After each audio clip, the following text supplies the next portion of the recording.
Israel's soldiers recovered the remains of Muslim hostage Yusuf Ziadne from a Gaza terror tunnel. Yusuf was killed in Hamas captivity. There were also findings relating to Yusuf's son, Hamza. Hamas took 4 Ziadne hostages, the father and 3 of his children, on October 7th. 2 Ziadne children came home in the November 2023 deal. Hamas murdered over 24 Muslim Israelis in the October 7th massacre. Hamas held at least 8 Muslim Israelis captive in its terror dungeons.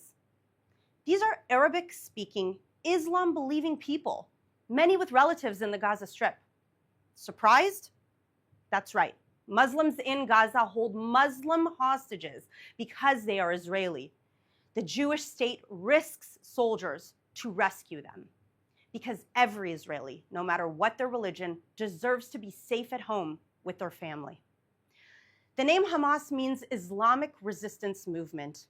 Hamas said it's fighting against the Jews for Muslims. Hamas are cynical liars. Hamas do not value human life, Jewish or Muslim, in Israel or Gaza. Hamas endangers Gazan lives by fighting from behind them. No one, Muslims or Christians, Jews or Arabs, can live with Hamas still in Gaza. Israel fights to preserve life, all life. Hamas sanctifies death.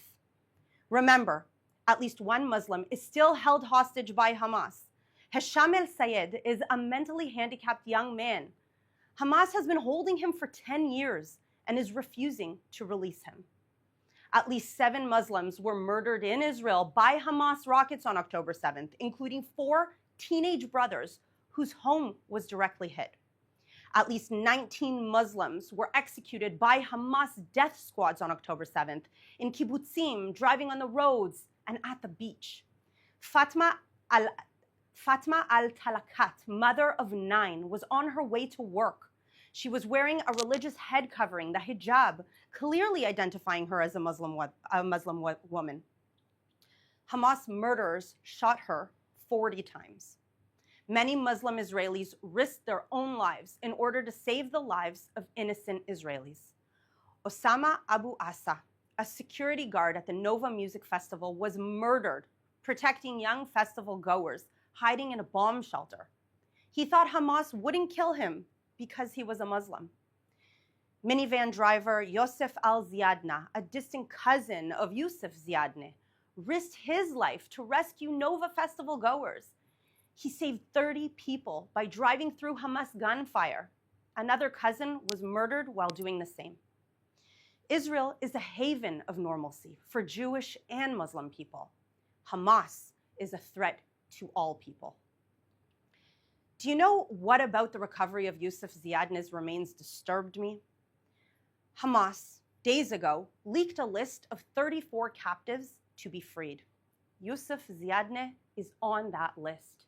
But we now know that Yusuf Ziadne has not been alive for some time. Last week, Hamas said they would only provide a list of living captives after a ceasefire. Hamas is again demanding Israel's soldiers withdraw from Gaza before a deal. Hamas is again demanding the release of the bloodiest murderers from Israel's prisons. Hamas is demanding Israel capitulate without releasing the hostages so it can hold on to hostages for insurance while planning more October 7th. Hamas has rejected every hostage deal. U.S. Secretary of State Blinken just said, "What we've seen time and again is Hamas not concluding a deal that it should have concluded." Does Hamas really want to release our captives? Israel wants a deal to bring our hostages home from Hamas's terror dungeons today. Israel wants a deal that won't allow Hamas to kidnap more hostages tomorrow. Israel wants a deal that won't allow Hamas to execute more innocent people, ever. The war that Hamas declared on the people of Israel cannot end with hostages in Gaza and Hamas on its feet.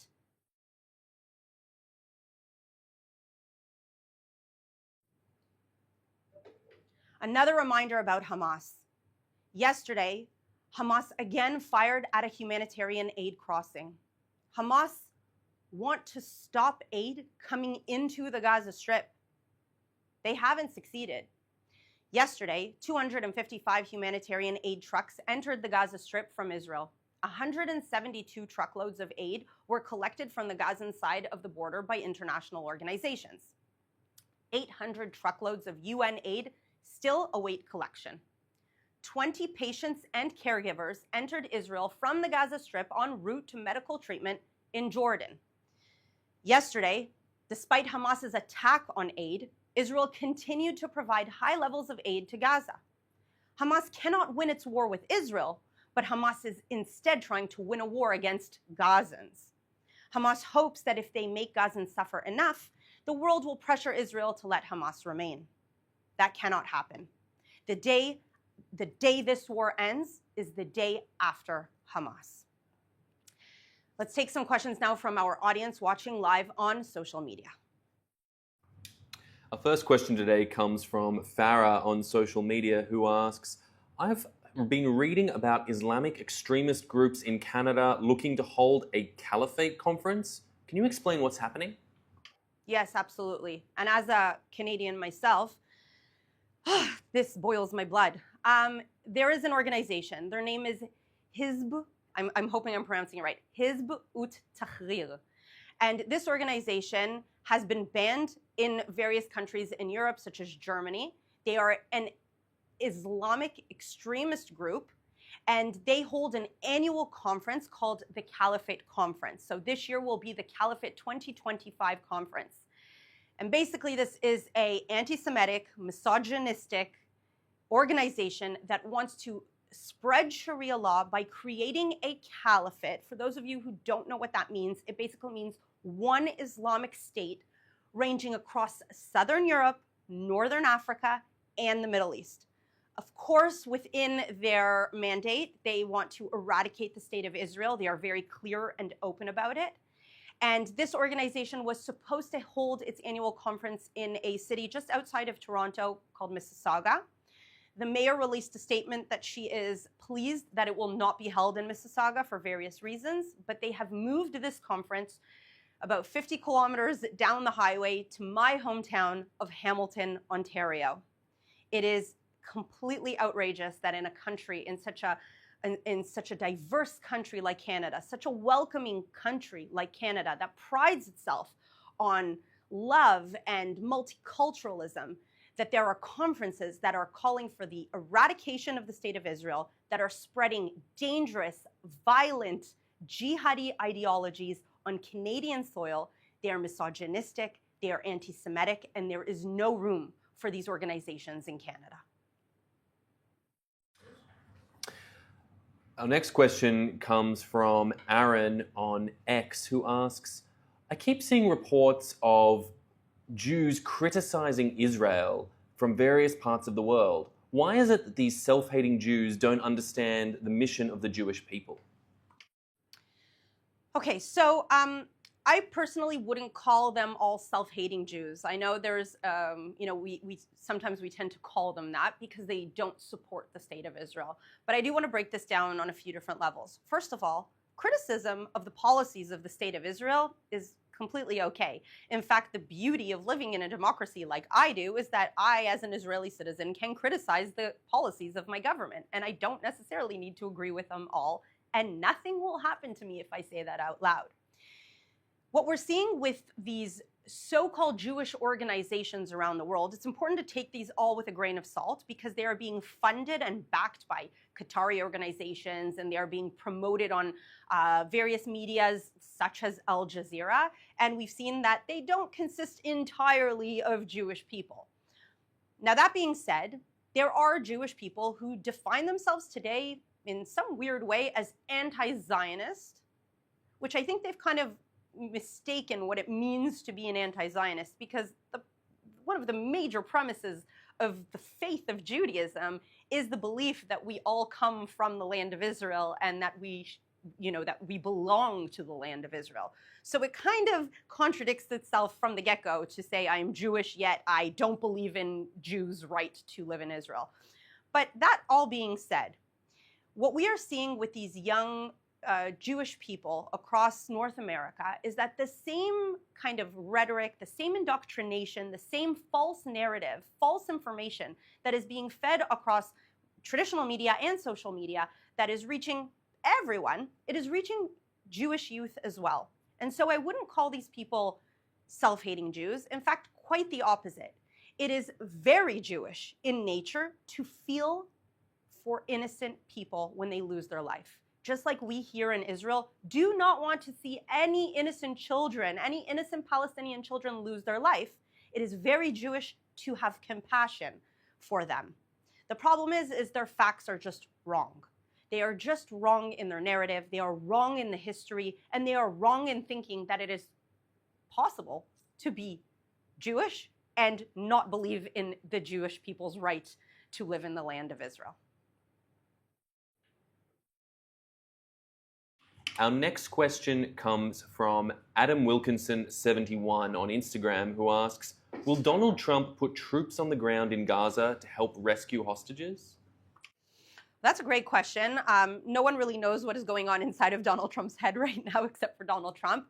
We have seen him make statements that all hell will break loose if Hamas doesn't release the hostages by the time he is made president once again. We have seen also that he has sent an envoy right now to Doha, Qatar, to continue pushing for negotiation. I don't know what he means when he says all hell will break loose, but I think that his rhetoric and how he's speaking right now to the terrorist organization is exactly how we should be speaking to terrorists. We should not only threaten them, but we should also act on those threats and be made serious so that they know you don't mess with democracies, you don't take innocent people hostage, you don't wage war if you're not prepared to lose it. And our last question today comes from Hadass on Air from Instagram, who asks, what can ordinary people like us do to help spread awareness about Israel and prevent brainwashing happening abroad? Great question. I think the best thing to do is to have real personal conversations with people and to explain it in a way that the other side will have compassion so that they understand that we are human beings as well. And obviously get your resources. It's great that you're here and tuned in, because if you continue watching our daily briefings, you will have the information, but you really do need to kind of be up to date with your facts and just have a real in-person conversation. Obviously use your social media, share news that is not on traditional media. You know, we had a terrorist attack just this week here in Israel. I did not see it anywhere on the BBC, on Fox, on CNN, nowhere. So people need to understand what is continuing to happen, that there are constant, ballistic missiles coming in from the Houthis in Yemen. That's not making the news anymore as well. So just continue speaking up, continue raising awareness, and show them that we are real people and everyone is suffering in the conflict, and that it is so simple. I'm going to end on this note. Whoever wants the war to end needs to demand that Hamas lay down its weapons, surrender, and release the hostages, and all the bloodshed could end tomorrow. That's all the time we have for today. Thank you very much for tuning in, and we will be back on Sunday at 3 p.m. Israel time, 8 a.m. East Coast time. Thank you very much for watching.